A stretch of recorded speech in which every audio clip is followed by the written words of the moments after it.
एक गुरु जी के दो शिष्य थे। गुरु जी के शिष्य हैं दो। एक शिष्य था वो वैश्या के घर जाकर के और वहां मुजरा देखा करता था। एक गलत गंदी स्त्री के पास जाता, उसका नाच गाना देखता। तो जो दूसरा चेला था वो बढ़िया रोज सत्संग करता, कथाएं सुनता, कीर्तन करता। एक चेला मंदिर जाता, पूजा करता, सत्संग करता। दूसरा चेला पराई स्त्री के यहाँ जाता, मुजरा देखता, नाच गाने देखता। एक दिन क्या हुआ कि जो वैश्या के घर जाता था उसे रास्ते में सोने से भरी थैली मिल गई, सोना मिल गया। और जो पूजा करके लौटा, सत्संग करके लौटा, तो उसके पांव में एक लोहे की कील घुस गई। जब लोहे की कील घुसी तो लंगड़ाता लंगड़ाता गुरुजी के पास आया। गुरुजी, मैं मंदिर जाता हूँ, कीर्तन करता हूँ, किसी का बुरा नहीं करता, तो मेरे पांव में कील घुस गई। और वो वैश्या के घर जाता है, गलत काम करता है और उसे सोने की थैली मिल गई। ये कैसा न्याय है तुम्हारे भगवान का? तब गुरुजी ने हंसकर कहा, बेटा, भगवान के न्याय को तू नहीं जानता। भगवान के न्याय को भगवान ही जान सकते हैं। कैसा न्याय है गुरुजी?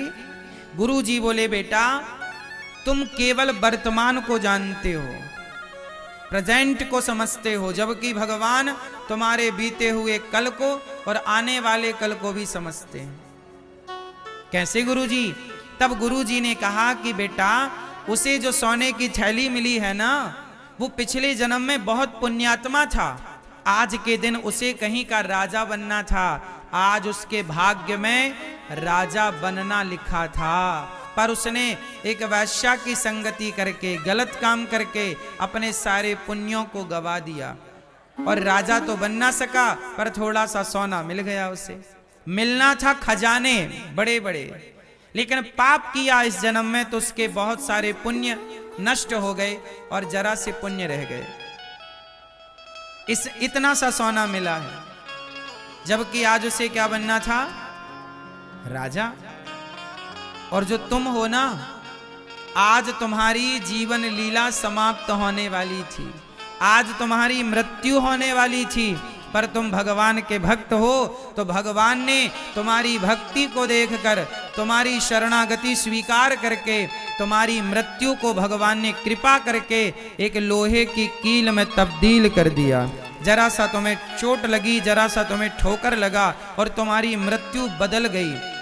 यदि आपके जीवन में थोड़ा संकट आए तो समझ लिया करो कि संकट तो बहुत बड़ा आने वाला था, पर जो तुमने कुंभ स्नान कर लिया, जो तुमने पुण्य कर लिए, उस पुण्य से तुम्हारे संकट जरा सा होकर के गुजर गए, छू करके निकल गए, टच करके निकल गए। हाँ या ना? तो भक्ति का हमें फल मिलता ही मिलता है, निश्चिंत रहिएगा। अच्छा बताओ, द्रौपदी ने भगवान कृष्ण की कलाई में अपनी साड़ी के पल्लू को फाड़कर कुछ हिस्सा ही तो बांधा था, कुछ धागे ही तो बांधे थे। हाँ या ना? धागा बांध दिया ना द्रौपदी ने। कन्हैया की जब कलाई पर चोट लगी तो तुरंत द्रौपदी ने साड़ी फाड़ी और कन्हैया की कलाई पर लपेट दिया। कन्हैया ने कहा, बहन, तुमने अपनी महंगी साड़ी मेरी कलाई के बहते खून को रोकने के लिए बांधी है। यदि तुम्हारे जीवन में कभी संकट आया तो जितने धागे तुमने मुझे दिए हैं बहना, एक एक धागे की कीमत चुकाने आऊंगा जरूर, मैं तुम्हारा ऋणी हो गया। देखो जरा, धागे की कीमत चुकाई कि नहीं? भगवान कभी किसी का ऋण लेते नहीं। यदि आप भगवान को कुछ देते हैं तो भगवान उसका सवाया कई गुना करके वापिस करते हैं। इसलिए कहता हूं कि जीवन में चाहे होनी होए अनहोनी होए, भगवान के आश्रित रहिएगा। ये सब खेल उसी का है। मेरा जीवन और मेरी मृत्यु किसके हाथ में है? बोलो। 6 चीजें भगवान के हाथ में होती हैं। कौन कौन सी? हानि लाभ जीवन मरण यश अपयश विधि हाथ। 6 चीजें भगवान के हाथ में है।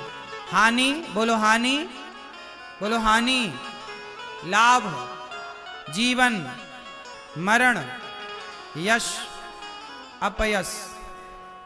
किसके हाथ में है? भगवान के हाथ। इसलिए कहता हूं कि जीवन में हानि होए तो परेशान ना होइए। हानि उतनी ही होगी जितनी होनी है। लाभ कितना भी प्रयास कर लो, लाभ उतना ही होगा जितना विधि ने, विधाता ने तय कर रखा है। हानि लाभ ईश्वर के हाथ में। मेहनत आपके हाथ में, मेहनत तुम करो, तू कर्म कर, फल मैं दूंगा। कर्मण्येवाधिकारस्ते मां फलेषु कदाचन। तू कर्म कर, तेरे हाथ में कर्म है। फायदा कितना, नुकसान कितना, ईश्वर। हानि लाभ, जीवन मरण, कितने साल का जीवन और कब मृत्यु होगी, ईश्वर के हाथ में। और यश, कितना आपका नाम होगा, कितना अपयश होगा। इसलिए अपने हाथ में कुछ है ही नहीं। अपने हाथ में बस एक काम है कि अच्छे काम करो, समाज की सेवा करो और दिन भर श्रीमन्नारायण जपो, दिन भर सीताराम जपो, दिन भर भगवान का नाम। ये अपने हाथ में। दिन भर नाम जपो, कीर्तन करो, समाज के लिए अच्छा सोचो, सबके लिए अच्छा करो, बस। बाकी जो हो रहा है ये सब ईश्वर का खेल है। वो भेजे तो आए, वो बुलाए तो जाएं, हमारा कुछ भी नहीं है। हर हाल में खुश रहना चाहिए। कोई ताने मारे कि तुम इतने बड़े भक्त थे फिर तुम्हारे घर में ऐसा क्यों हो गया, भाई जमाने का काम है कहना, कहने दो। हम भगवान के आश्रित हैं और भगवान के आश्रित होकर, अच्छा ये बताओ, छोटा बच्चा किसके आश्रित होता है? जोर से। छोटा बच्चा किसके आश्रित है? माँ के आश्रित। माँ चाहे तो बच्चे को राजा बाबू बनाए और माँ चाहे तो 2 थप्पड़ जमाए। अच्छा ये बताओ, माँ गुस्से में 2 थप्पड़ मारती है कि नहीं बच्चे को? बोलो हाँ, हाँ या ना? मारती है ना?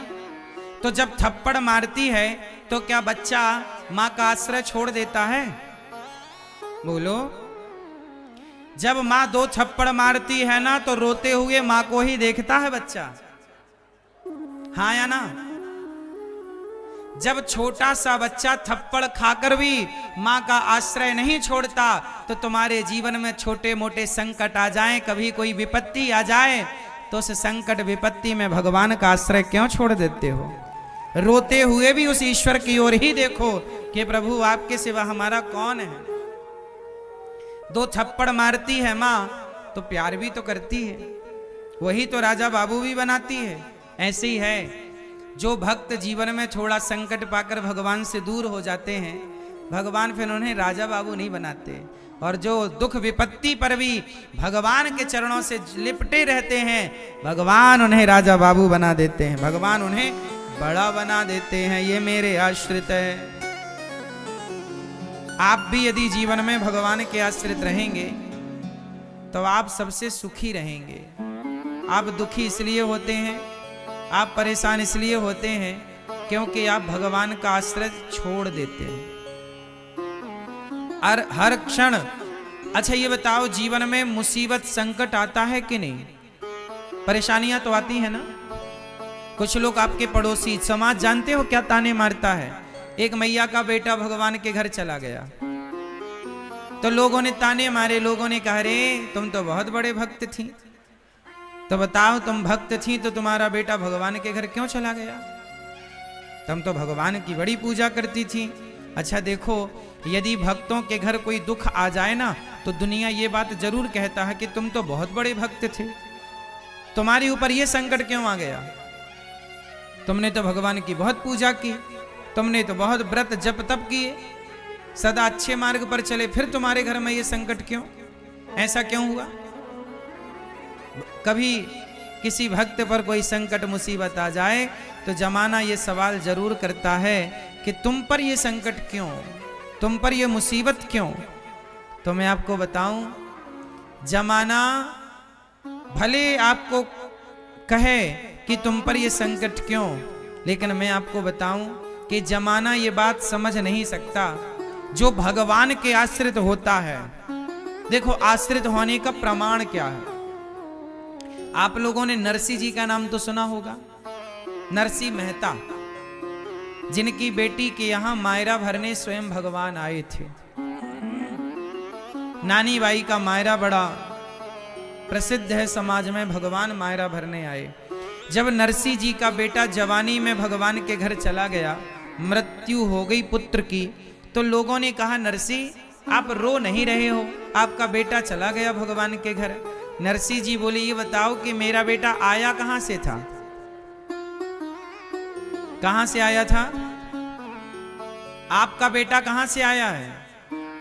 नरसिंह जी ने कहा आप लोग बताओ कि मेरा बेटा आया कहां से था। सब लोगों ने कहा भगवान के यहां से। गया कहां, भगवान के यहां। तो जहां से आया था वहां चला गया, तो मैं रो करके क्या कर लूंगा। देखो जो भगवान के आश्रित है वो इस तरह की बातें करता है, और जो भगवान के आश्रित नहीं है, लोग तो ये कहते हैं कि तुम्हारे घर में ऐसा क्यों हो गया। लोग समझते ही नहीं कि ये खेल कौन खिला रहा है, ये सृष्टि कौन चला रहा है। लोगों को लगता है कि वो स्वयं से सब कुछ कर रहे हैं। वो इस अज्ञान में उलझ गए हैं कि हम करता नहीं, भगवान के आश्रित होना है, और भगवान के आश्रित होकर जो भगवान करें, हमें दुख दें तो हमें दुख स्वीकार, सुख दें तो सुख स्वीकार। बेटा दिया भी ईश्वर ने था, और आज यदि ईश्वर ने ले लिया तो भगवान की इच्छा है। पति दिया किसने, ईश्वर ने। याद रखना मेरी माँ, ये संसार जो मिला है ना, वो बिछड़ने के लिए ही मिला है। इसलिए जीवन में जब खुशियां आए, जीवन में जब दुख आए, तो सुख और दुख को एक सा करना चाहिए। कैसा रखना चाहिए, सम।